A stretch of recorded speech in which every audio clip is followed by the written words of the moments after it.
আজকে আমরা ডিফারেন্সিয়েশনের কয়েকটি এমসিকিউ দেখব যেগুলো ক্যালকুলেটরের সাহায্যে খুব ইজিলি সলভ করা যায়। ফার্স্টে এই এমসিকিউটার দিকে যদি একটু তাকাই, এখানে একটা কথা একটু বলে নেই। ডিফারেন্সিয়েশনের সকল এমসিকিউ সলভ করার সময় আমাদেরকে একটা বিষয় একটু খেয়াল রাখতে হবে, আমাদের ক্যালকুলেটরের অ্যাঙ্গেলটা যেন হচ্ছে রেডিয়ান মোডে থাকে। আমি Casio 991 ES plus second addition এই মডেলের ক্যালকুলেটর ইউজ করে দেখাচ্ছি তোমাদেরকে। তো আমরা ফার্স্টে আমাদের ক্যালকুলেটরটাকে হচ্ছে রেডিয়ান মোডে নিতে হবে। দেখো এখানে ছোট করে ডি লেখা আছে, যেটা দিয়ে বোঝাচ্ছে ক্যালকুলেটরটি আমাদের ডিগ্রি মোডে আছে। এটাকে আমাদের রেডিয়ান মোডে কনভার্ট করতে হবে। কনভার্ট করার জন্য আমরা শিফট চেপে সেট আপে যাবো। এখানে শিফট চেপে সেট আপে যাবো। এখানে 4 নম্বরের লেখা দেখবা RAD, যেটা আমাদেরকে রেডিয়ান অ্যাঙ্গেল নির্দেশ করে। তো এখন দেখো এখানে ডি এর জায়গায় আর লেখা উঠছে, তার মানে আমাদের ক্যালকুলেটরটাও এখন রেডিয়ান মোডে আছে। তো এখন আমরা সবগুলো ম্যাথ সলভ করব। ডিফারেন্সিয়েশন এবং ইন্টিগ্রেশন তুমি যেটাই সলভ করো না কেন, তোমাকে ক্যালকুলেটরটা অবশ্যই সবসময় রেডিয়ান মোডে নিয়ে রাখতে হবে। ফার্স্টের এই ম্যাথটার দিকে যদি একটু তাকাই, এটা হচ্ছে আমরা ফাংশনটাকে তুলি যেভাবে দেওয়া আছে সেভাবে। ডিডিএক্স এটা ডিফারেন্সিয়েশন, শিফট দিয়ে হচ্ছে যে ইন্টিগ্রেশন উপরে ডিফারেন্সিয়েশনটা। এবার tan ইনভার্স cos x ভাগ 1 প্লাস sin x। আমাদের ফাংশনটা তোলা শেষ। আমরা এবার একটু ব্র্যাকেটটা ক্লোজ করে দিই। ব্র্যাকেট ক্লোজ করা শেষ। এখানে আমাদেরকে x এর জন্য একটা ভ্যালু বসাতে হবে। এখানে একটা বিষয় একটু খেয়াল করে, এখানে কিন্তু বলে দেয় না প্রশ্নে যে x এর জন্য আমরা কত ভ্যালু ইউজ করব। সো যেহেতু কোনো কথা বলে দেয় নাই, সুতরাং আমরা x এর জন্য এখানে যে কোনো ভ্যালু ইউজ করতে পারি আমাদের নিজেদের ইচ্ছা মতো। তো আমি 30 ইউজ করলাম। একটু টাইম লাগবে, এটা আসলে ক্যালকুলেটরের স্পিডের উপর নির্ভর করে সলিউশনটা আসতে। আমাদের উত্তর আসছে -0.5, যেটা ডি নাম্বার অপশন। তার মানে কারেক্ট অ্যান্সার হচ্ছে এখানে ডি।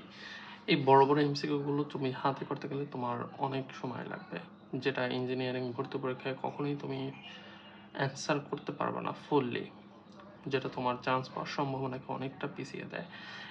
এই জন্য যতটা সম্ভব চেষ্টা করবা ক্যালকুলেটর ইউজ করে এমসিকিউগুলো সলভ করার।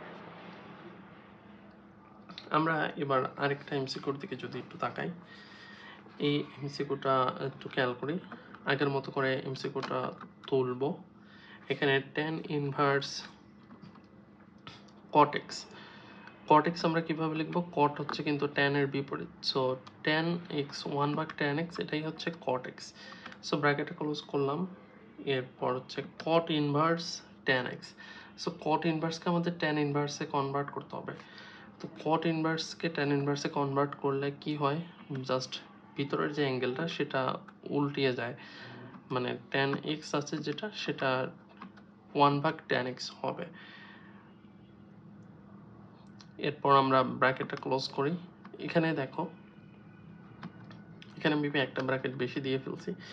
এখানে কিন্তু আমাদেরকে বলে দেয় নাই যে আমরা এক্স এর ভ্যালুটা কত ধরে ম্যাথটা সলভ করব। সো এখানে আমরা চাইলে এক্স এর জন্য যে কোনো একটা ভ্যালু ইউজ করতে পারি। সাপোজ আমি 20 ইউজ করলাম।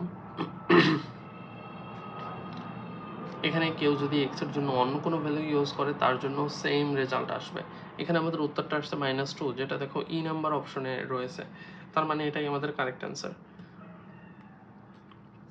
আমাদের আজকের ভিডিওটা এই পর্যন্তই। দেখো আজকে আমরা পড়াশোনার বাইরে একটু কিছু কথা বলি। সেটা হচ্ছে আমরা হচ্ছে কখন ভিডিওগুলো তৈরি করব, যখন হচ্ছে তোমাদের দ্বারা আমরা অনুপ্রাণিত হব তখনই আমরা ভিডিওগুলো তৈরি করি। সো তোমাদেরও কিছু দায়িত্ব আছে ম্যাথ করার পাশাপাশি। ম্যাথ করার মাঝে তোমাদের কাজটা হচ্ছে নিচে যে একটু সাবস্ক্রাইব বাটনটা আছে সেটা ক্লিক করে দেয়া, এবং সাইডে যে নোটিফিকেশন বাটনটা আছে সেটাও একটু টোকা মেরে দেয়া। সেতে করে কি হবে, তোমাদের একটা টোকার কারণে আমাদের হচ্ছে ইন্সপাইরেশন 10 গুণ বেড়ে যায়। দেন আমরা আরও অনেক নতুন নতুন কনসেপচুয়াল ইউনিক জিনিসপাতি নিয়ে হচ্ছে ভিডিও বানাতে আগ্রহ পাই। তোমাদের দায়িত্বটা উচিত তোমাদের দিক থেকে পালন করা, এতে করে আমাদেরও আগ্রহটা বাড়ে। তো আজকে বেশি ম্যাথ দেখালাম না। তো তোমাদের ভিতর যদি আরও আগ্রহ থাকে তখন হয়তো আরও ম্যাথগুলো দেখাবো, আরও বেশি করে দেখাবো, এবং ভিডিওটা আর একটু বড় করব। সো আজকের ভিডিওটা এই পর্যন্তই। ধন্যবাদ সকলকে। দেখা হবে পরবর্তী কোনো ভিডিওতে।